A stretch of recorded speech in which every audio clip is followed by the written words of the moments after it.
నమస్కారం అండి అందరికీ. ఇప్పుడు మనం ఇంత మటుకు మనం పురాణాలలో ఉన్న శ్లోకాల గురించి పద్యం గురించి చెప్పుకుందాం కదా. ఇప్పుడు మనం దేవతా ప్రాముఖ్యాన్ని గురించే చెప్పే శ్లోకాల గురించి మాట్లాడుకుందాం. ఈ క్రింది శ్లోకం అష్టాదశ పురాణాలను 3 విధాలుగా విభజిస్తూ వైష్ణవ శైవ బ్రహ్మ పురాణాలుగా చెబుతోంది.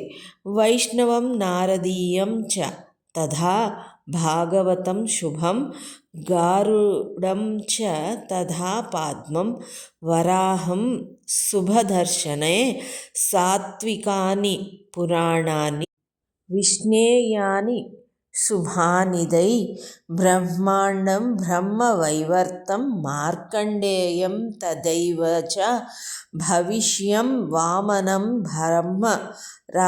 బ్రహ్మరాజ నిబోధతే మత్స్య కౌర్మం తథా లైంగం శైవం స్కందం అగ్నేయంచ షడేతాని తామసాని బోధమే.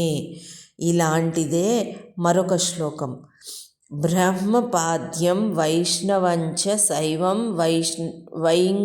వైంగం చ గారుడం నారదీయం భాగవతం ఆగ్నేయం స్కందం సంజ్ఞకం భవిష్యం బ్రహ్మవైవర్తం మార్కండేయం చ వామనం వారాహం మత్స్య కౌర్మాణి బ్రహ్మాండాఖ్యామితి